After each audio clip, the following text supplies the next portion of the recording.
अस्सलाम वालेकुम, नमस्ते, सत श्री अकाल। कैसे हैं आप लोग? उम्मीद करती हूँ ठीक होंगे, खुश होंगे। मैं हूँ हसीका अली और मेरे साथ हैं तारिक नियाजी। अस्सलाम वालेकुम, नमस्ते, सत श्री अकाल। उम्मीद करता हूँ ठीक होंगे, खुश होंगे। दोस्तों जहाँ रहें खुश रहें, माँ बाप का ख्याल करें। माँ बाप है तो सब कुछ है। आज की हमारी वीडियो है, आज की हमारी वीडियो है बहुत ही इंटरेस्टिंग, बहुत ही रिक्वेस्टेड और बहुत ही informative. India saves Sri Lanka from the energy crisis. तो स्टार्ट करते हैं अपनी वीडियो को। Let's start. ओके गाइस, तो वीडियो का टाइटल है India saves Sri Lanka from power crisis. तो स्टार्ट करते हैं वीडियो। वाओ, इंडिया ने सेव किया। नमस्कार and I welcome you to world affairs. मैं हूं प्रशांत धवन। सो इंडिया ने फिर से श्रीलंका को बचा लिया है $500 बिलियन का सॉफ्ट लोन देकर, जिससे ये कंट्री एक पावर संकट से अभी के लिए तो बच जाएगा। अब वैसे आप अगर देखें 2019 से लेकर 2022 तक लगातार हमने बहुत से सॉफ्ट लोन दिया श्रीलंका को, और एक टाइम पे आके मैं कहूँगा ये थोड़ा सा डेंजरस भी है। डेंजरस क्यों है ये मैं आपको समझाता हूँ। पहले तो ये जान लो, ये 2019 का आर्टिकल आपके सामने। पीएम मोदी ने $450 मिलियन का जो ये लाइन ऑफ क्रेडिट है, सॉफ्ट लोन आप कह लीजिए, बहुत ही कम इंटरेस्ट रेट पर ये दिया श्रीलंका को इंफ्रास्ट्रक्चर के लिए। रिसेंटली आपने देखा होगा हमने इसकी रेलवे बनाई है, कई और जो हाउसिंग प्रोजेक्ट्स है श्रीलंका में हम ये बना रहे हैं। फिर हमने 2020 में दिए इनको $100 मिलियन सोलर प्रोजेक्ट के लिए। उसके बाद रिसेंटली आपको याद होगा आरबीआई ने एक्सटेंड करी है $900 मिलियन की फैसिलिटी टू श्रीलंका, जिसमें जो करेंसी स्वैप का अरेंजमेंट है ये भी ऑफर किया गया है। मगर अभी भी श्रीलंका ये चाहता है कि $1 बिलियन का सीधा डायरेक्ट लोन इनको और मिले इंडिया से। अभी जो ये दे रखा है ये अपनी जगह है, $1 बिलियन का ये और चाहते हैं। इस बीच क्या होता है, अचानक से नया संकट खड़ा हो जाता है। श्रीलंका कहता है कि हमारे पास अब इतना पैसा भी नहीं है कि अगले दिन हमारे देश में 24 आवर्स तक इलेक्ट्रिसिटी जनरेट कर पाए। तो इंडिया ने इमरजेंसी बेसिस पर अब $500 बिलियन और ऑफर कर दिया श्रीलंका को to purchase fossil fuel. Now discuss करते हैं इस टॉपिक को इन डेप्थ विद डिटेल्स। मगर आगे बढ़ने से पहले आपसे क्वेश्चन पूछूंगा, बहुत इंपॉर्टेंट क्वेश्चन और काफी कम लोगों को इसके बारे में पता होगा। क्वेश्चन ये है कि इंडिया जो ये सॉफ्ट लोन देता है, LOC लाइन ऑफ क्रेडिट, ये किस स्कीम के अंडर दिए जाते हैं? जी हाँ, इसकी भी एक स्कीम है। 2015 में स्कीम बनी थी। आपको बताना है इसका नाम क्या है, आइडियाज, मित्रा, हेल्प या फिर fast loan assistance. Comment section में करिए उत्तर, सही आंसर आपको मिलेगा वीडियो के एंड में। अब देखो श्रीलंका के लिए जो ये साल चल रहा है अभी 2022 का, ये हो सकता है मेक और ब्रेक ईयर। ये मैं पहले कह चुका हूँ, श्रीलंका पर बहुत ज़्यादा कर्ज है। इनके पास इतना फॉरेक्स रिजर्व कहीं से भी नहीं है कि ये चाइना की रिपेमेंट, अपने बॉन्ड्स की रिपेमेंट कर पाए। तो अब बीच में इनकी सरकार ने ये अनाउंस कर दिया कि 19 जनवरी से श्रीलंका में होंगे मास पावर कट, क्योंकि जो पैसा श्रीलंका की गवर्नमेंट यूज़ करने वाली थी फॉसिल फ्यूल को परचेज करने के लिए, जिससे ये लोग बिजली प्रोड्यूस करते हैं, वही पैसा ये लोग यूज़ करेंगे अपने कर्जे को चुकाने के लिए। ना ऑब्वियसली आप समझ सकते हैं कोविड के टाइम में अगर इलेक्ट्रिसिटी प्रॉब्लम आती है तो कई आपके जो हॉस्पिटल्स हैं ये प्रॉपरली फंक्शन करेंगे नहीं, जो इकोनॉमी है उसको भी लॉस हो सकता है, मैसिव लेवल पर क्राइसिस आ सकता है। तो इसलिए इंडिया ने इमरजेंसी बेसिस पर ये $500 मिलियन लगभग आप कह लीजिए 3,500 करोड़ रुपए के आसपास का जो ये अमाउंट है ये दिया है श्रीलंका को। आज से 10 साल पहले 2012 में पुरानी श्रीलंकन गवर्नमेंट ने लोन उठाया था $500 मिलियन का। लोन कह लीजिए बॉन्ड इशू किया था $500 मिलियन का। तो उसकी रिपेमेंट का टाइम आ चुका है, पैसे थे नहीं। इन्होंने कहा इंडिया से पैसे लो, इनको अभी के लिए पकड़ाओ। तो इसका मतलब ये है कि अभी भी इस पैसे के बावजूद ऐसा नहीं है कि श्रीलंका में जो पावर क्राइसिस है ये बिल्कुल अवॉइड हो चुका है, श्रीलंका बच गया है। कुछ वहाँ पे पावर क्राइसिस अभी भी बना रहेगा, मगर सिचुएशन उतनी ख़राब नहीं होगी जितनी एक टाइम पर हो सकती थी ना। ये तो हमने बात कर ली है जनवरी की, मगर ये साल बहुत लंबा है, अभी बस पहला महीना है, 11 महीने और बचे हैं। और श्रीलंका को अगली पेमेंट करनी है बॉन्ड की जुलाई महीने में। ये भी 2012 के इशू किए हुए बॉन्ड हैं, जो यहाँ पर इंटरनेशनल इन्वेस्टर्स थे उनको पैसा वापस लौटाना होगा। नहीं लौटाएंगे तो उनकी करेंसी क्रैश हो जाएगी। तो $1 बिलियन जो है ये कहाँ से लाएंगे? चाइना से लाएंगे, इंडिया से लाएंगे, पता नहीं। चाइना से मोस्ट प्रॉब्ली लाने नहीं वाले, क्योंकि टोटल इस साल इनको पे करना है $6 बिलियन का डेट। इसमें से $1 बिलियन ये हो गया और $2 बिलियन तो इनको चाइना को ही पे करने हैं। चाइना को बाय द वे टोटल इनको पे करना है $8 बिलियन वापस। तो इसलिए जब रिसेंटली चाइना के विदेश मंत्री वांग यी ये आए श्रीलंका में, तो श्रीलंका के प्रेसिडेंट और प्राइम मिनिस्टर दोनों जो भाई हैं, दोनों ने गुहार लगाई कि प्लीज़ अभी के लिए इस साल ना ये $2 बिलियन का लोन हमसे वापस कर दो, हम अभी पे नहीं कर पाएंगे। चाइना ने क्या किया होगा? चाइना ने इनकी रिक्वेस्ट इग्नोर कर दी, ना हाँ कहा ना कहा। तो देखो चाइना का गेम यहाँ पर बिल्कुल सिंपल है, श्रीलंका को इतना मजबूर कर दो कि इन दी एंड मजबूरी में आकर ये अपनी जो जमीन है ये 99 ईयर्स के लिए लगातार लीज पर देता रहे चाइना को। और सबसे ज्यादा सैड बात यहाँ पर ये है कि श्रीलंकन्स को अपनी जमीन को लेकर, अपने अभिमान को लेकर इतनी चिंता नहीं है जितनी हम इंडियंस को अपनी सिक्योरिटी को लेकर है कि एक बार चाइना प्रॉपरली बस गया श्रीलंका में तो इससे मैसिव सिक्योरिटी प्रॉब्लम खड़ी हो जाएंगी। तो इसलिए मजबूरी में आप कह लीजिए हमको लगातार इनको लोन पे करना पड़ रहा है। नहीं तो मैं आपको बता रहा हूँ, जिस दिन इंडिया ने कह दिया कि बस अब हम कुछ नहीं कर सकते, श्रीलंका ने अगले दिन कोलंबो पोर्ट, एयरपोर्ट, एक के बाद एक बहुत सारी जो चीजें हैं इनकी ये गिरवी रखनी स्टार्ट कर देनी है and that will be a huge setback for India as well. अब यहाँ पर आप पूछेंगे ठीक है मजबूरी है, स्ट्रैटेजिक इंटरेस्ट है, करना पड़ रहा है, मगर लोन देना रिस्की क्यों है? लोन ठीक है अभी हम इनको दे रहे हैं, लोन वापस आ जाएगा, विद इंटरेस्ट ही वापस आएगा ना। तो देखिए रिस्क यहाँ पर ये है कि हम बेसिकली एक ऐसे कंट्री को लोन दे रहे हैं जो हमसे लोन देकर पुराने लोन की किस्तें चुका रहा है और इन लोगों का खुद का जो इनकम का सोर्स है ये कुछ खास अब बचा नहीं है बिकॉज ऑफ कोविड। जो कोविड की मार पड़ी है 2019 से लेकर 2022 तक, अभी भी पता नहीं है कि पेंडेमिक कब खत्म होगा। उस वजह से इनकी टूरिज्म इंडस्ट्री इतनी बुरी तरीके से हिट हुई है कि हमें पता नहीं है कि एक्चुअली श्रीलंका के पास इतने पैसे कब आएंगे कि इंडिया का जो लोन है ये वापस रीपे कर पाए। नाउ यहाँ पर आप एक क्वेश्चन पूछ सकते हैं, जिस तरीके से 2012 में बॉन्ड इशू किए थे फिर से जो ये बॉन्ड्स हैं इशू कर लेंगे। देखो प्रॉब्लम अब ये है, आज से 10 साल पहले श्रीलंका के जो बॉन्ड्स थी इनकी इज्जत थी, उनको जो रेटिंग मिली थी वो थी उस वक्त CCC के आसपास, इवन एक टाइम पर इनकी BB रेटिंग भी थी। मगर अब क्या है कि रिसेंटली फिच ने श्रीलंकन इकोनॉमी को देखते हुए ये कहा है कि इस कंट्री को लोन देना काफ़ी हद तक खतरनाक है, डेंजरस है। तो इसलिए जो इनके बॉन्ड्स की रेटिंग है अब हो चुकी है CCC, मतलब कि श्रीलंका को लोन आराम से मिलेगा नहीं, मिलेगा भी तो बहुत ही कड़ी शर्तों पे मिलेगा। तो एक बार को हो सकता है कि आज से 8-9 साल बाद श्रीलंका इंडिया को कह दे कि जो ये आपके बहुत सारे लाइन ऑफ क्रेडिट है उनको हम वापस नहीं कर पाएंगे, और इंडिया को कह दे कि देखो कुछ आपको पसंद आ रहा है अगर एयरपोर्ट, पोर्ट वगैरह ये ले लो। और ऑब्वियसली इंडिया उस टाइप की पॉलिसी रखता नहीं है। इंडिया मोस्ट प्रॉब्ली जो ये लोन की किस्तें हैं इनको एक्सटेंड करेगा, ज़रा टाइम देगा उस टाइम। तो देखो ये एक बहुत ही रिस्की डिसीजन है इंडिया का कि हम लगातार श्रीलंका को बिल आउट करते रहेंगे। और अभी तो देखो हमने शुरुआत करी है, इन द फ्यूचर कोई बड़ी बात नहीं है, इंडिया बिलियंस ऑफ डॉलर्स और दे श्रीलंका को ताकि इनकी इकोनॉमी बस फ्लोट करती रहे 2022 में। सही। तो यहाँ पर आप पूछेंगे तो सर आपके हिसाब से हमें क्या करना चाहिए? देखो मैं तो यहाँ पर यही मानूंगा, जिस तरीके से नेपाल की इकोनॉमिक असिस्टेंस के लिए हम USA को भी बीच में लाए हैं, आपको पता होगा मिलेनियम कॉर्पोरेशन के under USA millions of dollars देगा नेपाल को, वैसे ही कहीं ना कहीं हमको श्रीलंका के केस में भी जापान को, US को, ऑस्ट्रेलिया को, क्वाड कंट्रीज को लाना होगा यहाँ पर, क्योंकि अकेला इंडिया अगर लगातार लोन देता रहा श्रीलंका को तो लॉन्ग टर्म में देखो मजबूरी में मैं कहूँगा बहुत सारे एसेट्स है ये भी लीज पर लेने पड़ेंगे 50 साल के लिए, 99 साल के लिए। तो that will be a very difficult decision for India. तो फाइनली मैं आपसे यहाँ पे पूछना चाहूँगा, आपके हिसाब से आप क्या मानते हैं कि इंडिया की नीति यहाँ पर क्या होनी चाहिए? कि लगातार जो हम हेल्प कर रहे हैं श्रीलंका की हेल्प करते रहो, या फिर एक टाइम पे आकर हमको ये कहना चाहिए क्वाड कंट्रीज़ को कि आप लोग भी यहाँ पर आइए, नहीं तो हम अकेले श्रीलंका को नहीं बचा पाएंगे? लिखिएगा इसके बारे में कमेंट सेक्शन में, मैं जानना चाहूँगा आपका ओपिनियन। ना वापस आते हैं उस क्वेश्चन पे जो मैंने आपसे पूछा था कि इंडिया जो ये लाइन ऑफ क्रेडिट है ये देता है श्रीलंका को और कंट्रीज़ को भी, अंडर विच स्कीम? तो सही आंसर इसका है ऑप्शन ए, आइडियाज़। यहाँ पर आप देख पाओगे ये डॉक्यूमेंट है by the Ministry of External Affairs, Government of India under the Indian Development and Economic Assistance Scheme (IDEAS) through the Exim Bank provides the line of credit facility। तो Exim bank है सरकार का, ये जो foreign के businesses होते हैं उनके लिए लोन देता है, ना सिर्फ कंट्रीज को, इंडिविजुअल्स को भी। तो एक्सिम बैंक से जुड़ी हुई ये स्कीम है आइडियाज़, और उसके अंडर ही ऑलरेडी इंडिया, ये अगस्त का डेटा है, अगस्त 2021 के आसपास का, इंडिया टोटल 31 बिलियन दे चुका है इन लोन डॉलर्स की यहाँ पे मैं बात कर रहा हूँ। और मोस्ट प्रॉब्ली जो ये अमाउंट है आने वाले कुछ सालों में दिखेगा आपको 100 बिलियन के आसपास पहुंच जाएगा। और जो ये स्कीम है बाय द वे 2015 में बनाई गई थी, यहाँ पर आप देख पाओगे आर्टिकल है 2015 का। और फाइनली यहाँ पर मैं ये भी ऐड कर दूँ कि UPSC एग्जाम के लिए कोर्सेज हमारे अवेलेबल हैं, इस पर अभी स्पेशल ऑफर चल रहा है। कमेंट सेक्शन में जाओ, पिन कमेंट में आपको मिलेगा ये लिंक, इस लिंक पे करो क्लिक और यहाँ पे आप परचेज कर पाएंगे ये यूनिक कॉम्बो पैकेज, जिसके अंदर आप UPSC प्रीलिम्स, मेंस, ऑप्शनल आपकी चॉइस का हो, history, geography, whichever you want to choose आप परचेज कर सकते हैं।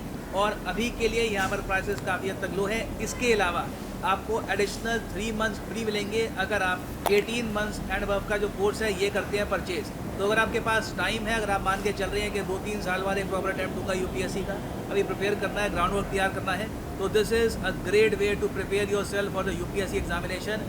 मगर जो यहाँ पर प्राइसेस लिखे हैं, you do not have to pay these prices. Simply यहाँ पर कोड यूज़ करो PD10 and the prices shall fall. So use the code PD10 and save money. इसी नोट के साथ ये है वीडियो का। Thank you for listening and as always God bless you all. Okay, God bless you. जी जनाब, क्या बात है, ज़बरदस्त।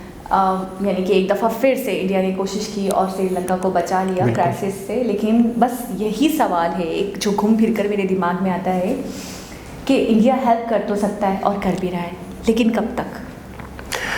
इसका कोई मतलब एक सॉल्यूशन हो, अच्छा, परमानेंट सॉल्यूशन हो? हाँ, असल में मसला कि ये है, श्रीलंका को बचाया जा सके। असल में मसला ये है कि इंडिया हेल्प कर रहा है और कब तक, और कब तक करता रहे, और ये कर सकता है या नहीं कर सकता है, पहले तो इस पर बात करते हैं। कर सकता तो है, मतलब लेकिन एक डिफरेंट कंट्री इसको लेकर अपने साथ चलना, उसकी पूरी इकोनॉमी को चलाना। देखिए मसला पता क्या है, मसला ये है कि बहुत ही कम इंटरेस्ट पे लोन देना इंडिया का, ठीक है। तो एक होता है कि पिछला लोन भी दिया हुआ है, वो भी नहीं आया, मज़ीद भी देना, मज़ीद भी देना, यानी डूबने के चांसेस है, डूबने के चांसेस हैं। अच्छा, ये वाला लोन सिर्फ इसलिए इंडिया का देने का मकसद सिर्फ ये है कि वो अपने आप को संभाल ले, अपने आप को मतलब बेहतर बना ले, या चाइना के सामने घुटने ना टेके कि हमारी कुछ ज़मीन ले लो लीज पर 99 साल के लिए, 50 साल के लिए, मेन मकसद जो चीज़ आपको पसंद है, कोलंबिया और ये वो, बिल्कुल, और हमें मतलब लोन माफ़ कर दो। मेन मकसद ये है, ठीक है। लेकिन 8 बिलियन कम नहीं होता। लेकिन ये है कि जब एक कंट्री लोन लेता है और उस लोन से अपने कंट्री में डेवलपमेंट के बजाय लोन उतारता है, वो उसकी मजबूरी है। मतलब वो गलत नहीं कह रहा हूँ मैं कि अगर वो लोन से ले के लोन उतारता है तो वो मजबूरी के तहत एक तरह से कुछ माह मज़ीद बेहतर गुजारने के चक्कर में, तो उससे वो मज़ीद मुल्क डूबता है। ज़ाहिर सी बात है कि जब आप पैसे से पैसा नहीं बना रहे हो, पैसे से उधार उतार रहे हो, तो ज़ाहिर सी बात है कि आपकी डेवलपमेंट तो रुक गई। अच्छा, 2012 में जो बॉन्ड इशू किए थे इसने, तो ये अब इसकी पेमेंट का टाइम है, तो मैं ये सोच रही हूँ 12 यानी कि काफ़ी टाइम पहले की बात है। बिल्कुल। तो तब से अब तक इनका मतलब वो जो एक जिसे हम कहते हैं ख़जाना, वो बिल्कुल खाली हो चुका है। तो उससे इन्होंने ये किया है कि इन्होंने कंट्री ही चलाया है सिर्फ, ये पैंडेमिक में, ठीक है ना, अपने कंट्री को बेहतर नहीं किया। अपने देखिए, आप एक शख्स से उसका अगर सोर्स ऑफ इनकम एक है, तो उस सोर्स ऑफ इनकम को अगर कोई इशू आता है किसी भी वजह से, तो क्राइसिस आते हैं, हाँ। तो फिर वो पूरा कंट्री बैठ जाता है। किसी कंट्री के सोर्स ऑफ इनकम मज़ीद है, तो इसका ज़्यादातर टूरिज़्म पे था अगर, हाँ, तो वो कोविड की वजह से, ठीक है ना। इसके अलावा हर कंट्री को और भी मतलब है कि ऐसे मामलात, ऐसे पॉलिसीज़ रखनी चाहिए कि अगर कोई एक फील्ड बैठती है तो कम से कम आपके पास दूसरे ज़राए हों। तो ये कुछ ख़ास एक्सपोर्ट भी नहीं करता। यही तो मैं कह रहा हूँ। और ज़्यादातर इस तरह के देश हैं, ज़्यादातर जो हैं ये ज़्यादातर ही जो भी थोड़ा पढ़ा लिखा शख्स होता है या जो थोड़ा सा बेहतर होता है, बाहर जाके तालीम हासिल कर लेता है, अच्छा फिर बाहर जाके सर्विस दे देता है। आपने देखा था ना कि एक शख्स श्रीलंकन ही पाकिस्तान में टेक्सटाइल में काम कर रहा था, जिसके साथ एक बहुत बड़ा वाक़या हो गया था, ठीक है ना। तो इस तरह के लोग, देश के जो लोग होते हैं, वो अपनी ज़िंदगी को बेहतर बनाने के लिए ज़्यादातर अच्छा, एक चीज़ मैं सोच रहा हूँ कि इस वक्त सार्क कहाँ है। देखिए, सार्क बनने का मकसद क्या है? जो एशियाई देशों की एक तंजीम है सार्क, जिसमें 7 देश हैं, श्रीलंका भी है, पाकिस्तान भी है, नेपाल भी है, भूटान भी है, इंडिया भी है, सब हैं। तो उनका मकसद ये है ना कि इन देशों का ऊपर अगर कोई मुसीबत आती है, कोई परेशानी आती है, या किसी न किसी तरह के मामलात होते हैं, तो सबसे ज़्यादा अमेरिका को और जापान को मिलाने के बजाय सबसे पहले तो सार्क के जो कंट्री हैं उन्हीं ही मिलकर श्रीलंका को देखना चाहिए। कल को अगर किसी भी देश पर, इंडिया पर कोई मुसीबत आती है, पाकिस्तान पे कोई मुसीबत आती है, बांग्लादेश पे कोई मुसीबत आती है, तो उसमें श्रीलंका भी शामिल होगा साथ देने में। अच्छा, मैं थोड़ा सा अगर आपकी बात को कनेक्ट करूँ और एक अपना बताऊँ आपको अपना मकसद, तो मैं ये कहना चाहूँगी कि सार्क के अंदर 2 पावरफुल कंट्रीज दिख रहे हैं मुझे अभी इस वक्त जो कंडीशन चल रही है। पाकिस्तान की भी हालात बहुत नासाज चल रहे हैं, श्रीलंका की भी हालत बहुत ख़राब है, इसकी तो हम हेल्प करने का सोच ही रहे हैं। तो एक इंडिया, दूसरा चाइना, बिल्कुल। बाकी कोई और नेपाल वगैरह तो बहुत छोटे भी हैं। देखिए, बांग्लादेश बहुत बेहतर कंडीशन में है, लेकिन ये पाकिस्तान भी बहुत बुरी कंडीशन में है। लेकिन गरीब देशों में ही आता है ना, लेकिन बांग्लादेश में। पाकिस्तान देखिए हेल्प उतनी नहीं, जितनी हो सके उतनी तो करनी अच्छा, चाहिए। उनको तो 8 बिलियन कहीं ना कहीं इंसान पता है क्या कर सकता है। मैं कहता हूँ कि इस वक्त अगर आवाज़ भी उठाई जाए ना, पाकिस्तानी गवर्नमेंट अगर आवाम से भी आवाज़ उठाए ना कि श्रीलंका में ये मुसीबत है, तो कहीं लोग सामने आएंगे। ठीक है ना, बांग्लादेश के भी हालात बहुत बेहतर हैं। अगर बांग्लादेश भी चाहे, इंडिया तो कर रहा है, मैं यहाँ की बात नहीं कर रहा, मैं यही तो कह रही हूँ, चाइना और इंडिया को तो अब हटा देते हैं। ठीक है क्योंकि ना? इंडिया अपनी बेसिस पे अकेले बहुत कुछ ठीक कर है, रहा है। वो ठीक साथ है। तो छोड़ दें, वो खुद अपनी बेसिस पे कर रहा है। $400 मिलियन एक दिए, 450 एक दिए, 900 मिलियन डॉलर एक दिए, 2019 में दिए, 20 में दिए उसने, 21 में दिए, 22 में दिए उसने, बिल्कुल। और पता नहीं और भी कितने दिए होंगे, ये तो अभी हमें वीडियो में पता चल गया। तो मैं कह रही हूँ इंडिया अपनी बेसिस पे वो मतलब वो 7 कंट्रीज को भी नहीं देख रहा, वो खुद जितना कर पा रहा है अपनी मतलब एक मैं कहूँगी अपने हिसाब से कर रहा है कि बस ये क्राइसिस में ना जाए, इसके साथ मसले मसाइल ना हो, ये खुद को उभार ले, ये खुद को फ्लो आउट कर ले। इसको तो जितना अप्रिशिएट करना चाहिए करे। तो मैं ये देख रही हूँ कि इंडिया को हटा, चाइना तो उसको मतलब जाल में फंसा ही रहा है, चाइना को भी अभी हटा दे, क्योंकि वो मजीद हेल्प करने की तो बिल्कुल भी वही पॉलिसी जो पाकिस्तान के साथ पूरा गवादर के ऊपर चाइना की सारा हिसाब किताब बैठ चुका। और ये इनका कोलंबो है इनका दारुल खिलाफा, और श्रीलंका तो है ही उसके अंदर ना, समंदर के अंदर। तो यहाँ तो चारों तरफ ही पोर्ट्स लगती होंगी। ठीक है ना, कि क्योंकि खुद ही एक समंदर के अंदर है और चारों तरफ पानी है, तो चाइना को तो रास्ता ही यही चाहिए। चाइना को तो ये इन इलाकों में तो उसने देखिए ना इग्नोर कर दिया ना, जब उन्होंने बोला कि आप सॉफ्टनेस दिखा दें, आप $2 बिलियन ना लें, तो उसने बिल्कुल इग्नोर कर दिया। तो इसका क्या मतलब है? यकीनन वो इनसे बोलेगा, जाहिर सी बात है जब कड़ी शर्तें होंगी, जब उसको कुछ भी हर हाल में देना होगा श्रीलंका को, तो वो तो यकीनन ये कहेगा जैसे मुझे आपको कर्ज देना है, तो मैं कहूँगी चलिए मेरी कोई चीज़ गिरवी रख ले, मैं नहीं दे पा रही हूँ, मैं इस कंडीशन में नहीं हूँ। तो मुझे जहाँ तक लग रहा है चाइना का तो यही है, चाइना का लोन देने का मकसद ही यही नज़र आ रहा है। और पाकिस्तान के ऊपर भी जो इतनी मेहरबानियाँ किए जा रहा है, चाइना जितनी हमने वीडियोस देखी हमें इतनी अवेयरनेस हुई है कि चाइना की प्रॉपर एक पॉलिसी है। अच्छा, चाइना जो है ना इस तरफ जो देश है मिडिल ईस्ट की तरफ, उसको रास्ता चाहिए। वो जो सी पैक वाला मामला है वो भी अपने लिए बना रहा है, ग्वादर के ऊपर जो उनका वो हिसाब किताब है वो भी अपने लिए ही कर रहा है, बीच में श्रीलंका पड़ता है। ठीक है ना, इस तरफ से अगर समुद्री रास्ते से आए तो बीच में श्रीलंका पड़ता है। तो श्रीलंका को भी लोन देने का उसका मकसद ही सिर्फ यही होगा कि किसी भी तरीके से, देखिए श्रीलंका पर अगर इनका होल्ड होता है तो उस तरफ तो चाइना है ही, खुद उनका अपना कंट्री है, बीच में इंडिया है, इस तरफ श्रीलंका है। तो ये बहुत ही ज़्यादा मतलब है कि एक तरह से जाल बिछाने वाली कहानी लग रही है कि अगर श्रीलंका में भी उसे लैंड मिल जाती है तो जाहिर सी बात है वो अपने अड्डे भी बना सकता है, अपने बेस भी बना सकता है। तो मेरे ख्याल में उसका लोन देने का मकसद ही ये था, और इनको ट्रैप करना और इनकी मईशत को बर्बाद करना जो काफ़ी हद तक हो भी चुकी है। अच्छा, वीडियो में एक बात और बताई गई कि अगर इंडिया हेल्प नहीं करे, आज हेल्प नहीं करे, तो वो आज टूट कर बिखर जाएगा, बिल्कुल वो क्राइसिस में चले जाएगा, और पहली फुर्सत में वो मतलब चाइना को यही कहेगा कि आप मेरी कुछ ज़मीन ले लो लीज पर 99 साल। तो मैं ये सोच रही हूँ कि एक दिन का भी मतलब आसरा नहीं है। अभी जो अभी सिर्फ जनवरी का उनका जुगाड़ हुआ है एक तरीके से, अब फरवरी, मार्च, अप्रैल, मई, यानी कि पूरा साल पड़ा हुआ है। तो क्या करेंगे? यानी कि जो एक दिन का भी एनर्जी का आसरा नहीं था, तो उस कंडीशन से कम इंडिया ने उसे निकाल दिया। बिल्कुल नहीं, और ये भी तो कहा ना कि दूसरे मतलब जब इंडिया से उन्होंने कहा तो उन्होंने कहा कि हमारे पास मुल्क चलाने के लिए भी नहीं होगा कुछ भी, यानी इस हद तक किल्लत आई हुई। एक ये होता है ना कि हमने फिर भी रखा हुआ है, पहले से मतलब अनाउंसमेंट शुरू कर दिए कि जी हम जाने वाले हैं, हम क्राइसिस में आने वाले हैं। मुझे लग रहा है वो क्राइसिस में हैं, वो चल रहे हैं। बिल्कुल वही ट्रैप, मैं बार वही एक पिछले भी एक वीडियो थी जिसमें हमें बहुत सारी चीज़ें पता चली थी कि वही ट्रैप पाकिस्तान में भी चल रहा है चाइना का, काफ़ी हद तक कामयाब भी हो चुका है। और मुझे बहुत ही मतलब है कि मैं कहता हूँ कि मैं पहले भी कह चुका हूँ, दोबारा कहूँगा कि अभी भी हमारे यहाँ जो पॉलिसी बनाने वाले हैं, अभी जो मईशत देखने वाले हैं, वो श्रीलंका का और चाइना का हाल देख लें। चाइना जो श्रीलंका के साथ मामलात किए, लोन दिया, सारी चीज़ें की, वही हालात पाकिस्तान के साथ, और पाकिस्तान के साथ तो और ज़्यादा ख़तरनाक हालात, क्योंकि अब तो बाकायदा लैंड तो काफ़ी हद तक जा चुकी है। गवादर तो प्रॉपर वहाँ तो चाइनीज़ बैंक बने हुए, कहते हैं कि गवादर में तो बाकायदा बैंकों के नाम। अच्छा, आप थोड़े दिनों पहले बता रहे थे मुझे वहाँ पे बहुत सारे चाइनीज़ भी हैं जो रह रहे हैं। गवादर में तो